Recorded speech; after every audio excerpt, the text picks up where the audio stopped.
Bharatiya Janata party का आज स्थापना दिवस है। पार्टी 44वें वर्ष में प्रवेश कर गई है और पूरे देश में आज कई सारे बड़े कार्यक्रम हुए हैं। प्रधानमंत्री नरेंद्र मोदी ने लाखों लाख कार्यकर्ताओं को संबोधित किया है। हमारे साथ बात करने के लिए कैबिनेट मंत्री उत्तर प्रदेश सरकार योगेंद्र उपाध्याय जी। सर, बहुत बहुत बधाई है। पार्टी लगातार उसका दायरा बढ़ रहा है और आप लगातार उत्तर प्रदेश और देश की सत्ता में काबिज हैं।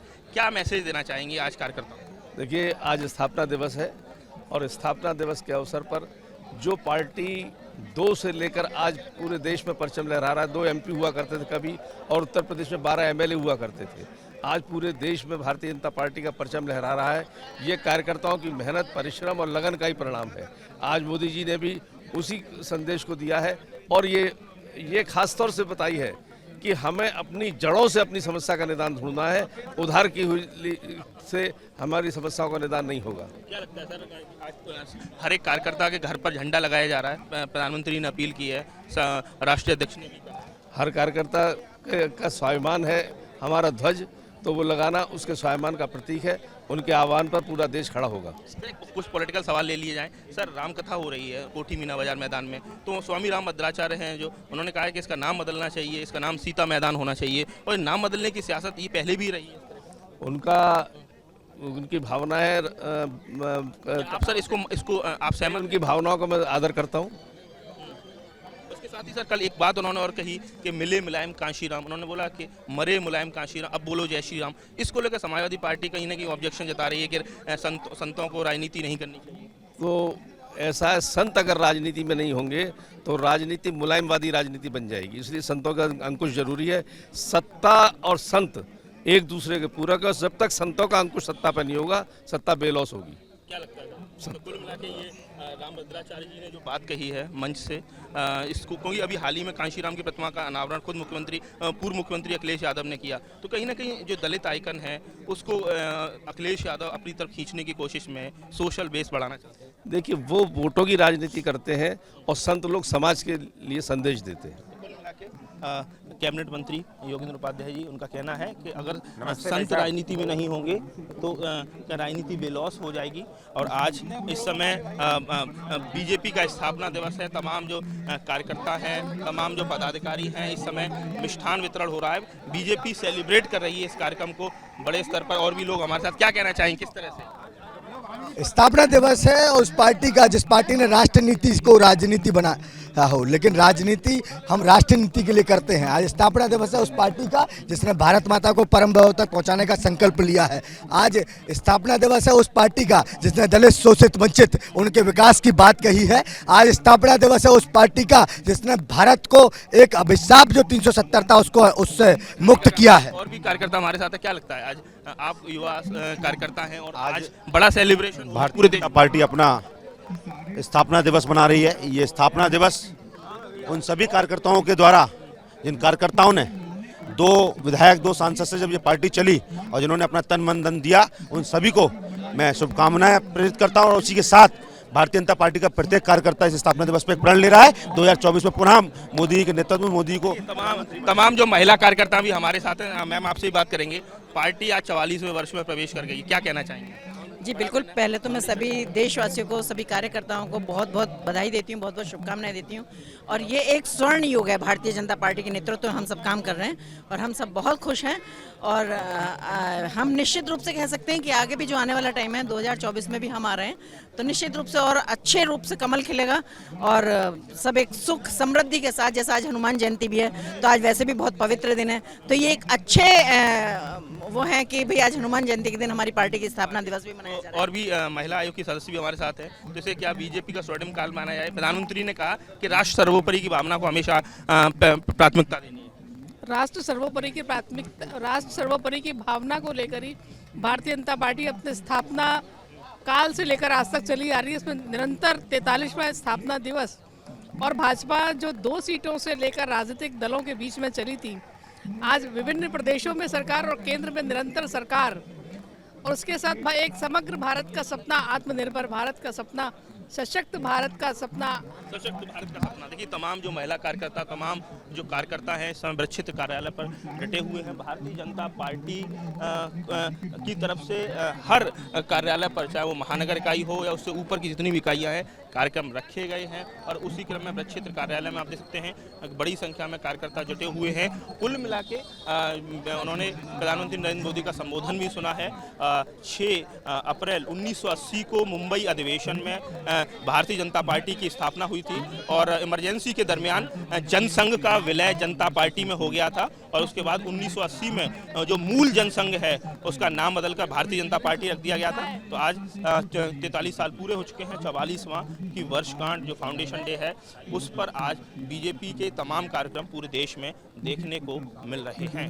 भारतीय जनता पार्टी 44वें वर्ष में प्रवेश कर गई है। 6 अप्रैल 1980 को भारतीय जनता पार्टी की नींव रखी थी, लेकिन जिस तरह से आज बीजेपी कच्छ से कोहिमा और कश्मीर से कन्याकुमारी तक लगातार विस्तार पा रही है।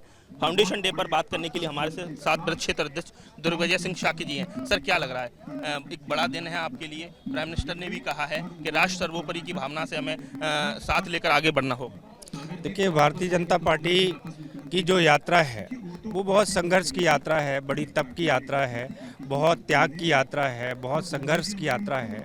और आज हम लोग आदरणीय प्रधानमंत्री के नेतृत्व पे भारतीय जनता पार्टी आज एक बड़ा वट वृक्ष बन गई है, विश्व की सबसे बड़ी पार्टी बन गई है।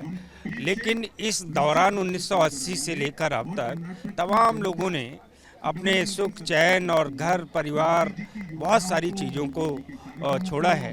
तो मैं इस अवसर पर हम जो अपनी नई पीढ़ी के कार्यकर्ता हैं, जो माननीय मोदी जी ने हम सब लोगों को संदेश दिया है कि भारतीय जनता पार्टी अगले जो 50 वर्ष है उसका जो खाका है उसको खींचें कि कैसे विजन डॉक्यूमेंट क्या है उसको पूरी रोड मैप तैयार करें। हाँ, उनका जो विजन दिया है अभी हम माननीय मोदी जी ने कि भारतीय जनता पार्टी का कार्यकर्ता पार्टी को सेवा की ओर ले जाए, पार्टी को हर वर्ग में ले जाए, पार्टी को वंचित तबके में ले जाए, शोषित तबके में ले जाए, पार्टी को नीचे तक सेवा भाव के साथ हम विस्तारित करें। तो हम भी ब्रज में हमारा कार्यकर्ता भी जो है कार्यकर्ताओं के साथ लेकर हम भारतीय जनता पार्टी को सामाजिक न्याय सप्ताह की शुरुआत आज से हो रही है, 14 अप्रैल तक लगातार चलेगा। तो क्या क्या कार्यक्रम रहने वाले हैं इस पूरे पखवाड़े में? किस तरह से क्या क्या प्रोग्राम?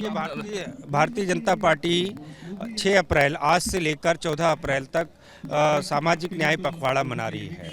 सामाजिक न्याय पखवाड़ा के अंतर्गत 7 तारीख को हमारा जो युवा मोर्चा है वो हमारे कैंप लगा रहा है, हेल्थ कैंप लगा रहा है, मंडल स्तर तक उसके कैंप लगा रहा है। 8 तारीख को कार्यक्रम है, 9 को भी है, 11 तारीख को हमारे ज्योतिबा फुले जी की जयंती है, उस पर बड़े बड़े पिछड़े वर्ग के सम्मेलन किए जा रहे हैं। 10 तारीख को है। 14 तारीख को जैसा हमें मालूम है कि बाबा साहब भीमराव अंबेडकर का परिनिर्वाण जयंती है, तो उस जयंती के अवसर पर बड़े बड़े एससी मोर्चे के सम्मेलन हो रहे हैं, बड़ी बड़ी उनको श्रद्धांजलि सभाएं होंगी, उनके विचारों को आगे बढ़ाएंगे। तो ऐसे 6 से 14 तारीख तक हम लोग बूथ स्तर पर कई कार्यक्रम कर रहे हैं। कई कार्यक्रम तो ऐसे ब्लॉक लेवल पर, मंडल लेवल पर कर रहे हैं, जिला लेवल पर कर रहे हैं। और इसमें किसान मोर्चा को जिम्मेदारी है, एससी मोर्चा को जिम्मेदारी है, इसमें भारतीय जनता पार्टी स्वयं भी लगी है। प्रकल्पों को जिम्मेदारी दी गई है। क्या लगता है सर, क्या अभी सब मिशन 2024 पर तो नजरें हैं ही, लेकिन अभी हाल ही में नगरीय निकाय चुनाव सिर पर है, तो किस तरह की तैयारियां हैं ब्रज क्षेत्र में? बीजेपी के लिए बड़ी उर्वर भूमि है। देखिए, भारतीय जनता पार्टी ब्रज में हमारे यहाँ 6 नगर निगम है। हमारा जो संगठन तंत्र है बूथ स्तर पर हमारा संगठन मजबूत है। हमने बूथ समितियों का गठन लगभग हमारा पूरा हो गया है। उसके आधार पर मैं कह सकता हूँ कि 6 के 6 नगर निगम हम लोग जीतने जा रहे हैं। केवल संगठन तंत्र मजबूत है और साथ ही साथ हमारे देश के प्रधानमंत्री आदरणीय नरेंद्र मोदी जी में देश की लोग जो जनता है उसका पूरा विश्वास है। उत्तर प्रदेश में आदरणीय योगी जी की बहुत ही शानदार सरकार है, भयमुक्त सरकार है। तो लोगों का और जनता का पूरा मन बना हुआ है, क्लीन स्वीप करेंगे। नगर पालिकाओं में भी अधिकतम परिणाम भारतीय जनता पार्टी के पक्ष में रहे। यहाँ से आधा किलोमीटर दूर राम कथा हो रही है। कल रामभद्राचार्य जी ने एक स्टेटमेंट दिया। समाजवादी पार्टी बीएसपी खेमे में कहीं ना कहीं ऑब्जेक्शन आ रहा है। उन्होंने कहा कि मरे मुलायम कांशीराम, अब बोलो जय श्री राम। जो नारा अभी स्वामी प्रसाद मौर्य ने कांशीराम जी की प्रतिमा के अनावरण के समय दिया था, तो एक बार फिर से इस मुद्दे को आप कैसे देखते हैं, नारे को कैसे देखते हैं? नहीं, क्या नारा दिया? उन्होंने कहा था कि मिले मुलायम कांशीराम, हवा में उड़ गए जय श्री राम के बदले रामभद्राचार्य जी ने कहा कि मरे मुलायम कांशीराम, अब बोलो जय श्री राम। देखिए, मैं इस पे ये कहना चाहूँगा, वो संत हैं, अब उनकी बाड़ी तो जो है उस पर हम अच्छी होगी। उन्होंने जो कहा, कोटी मीना बाजार मैदान का नाम सीता मैदान करने के लिए कहा है कि इसका नाम बदला जाए, ये गुलामी का प्रतीक है। देखिए संत जो कह रहे हैं उस पर मैं कुछ ज़्यादा नहीं कहना चाहता हूँ, संतों ने क्या कहा है। नाम बदलने को लेकर आप क्या कहते हैं? अगर उन्होंने अच्छा नाम रखा है तो बदल जाएगा, कोई दिक्कत की बात नहीं है, बदलना चाहिए के समय का नाम रखा हुआ है। तो उसको बदलना चाहिए।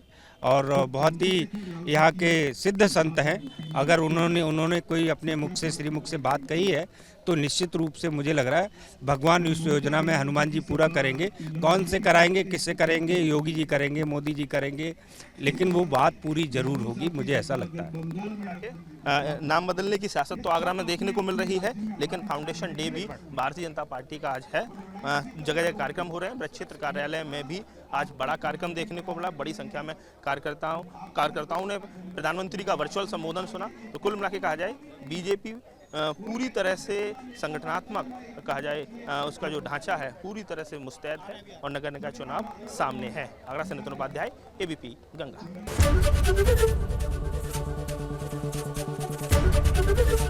एबीपी गंगा, खबर आपकी, जुबान आपकी।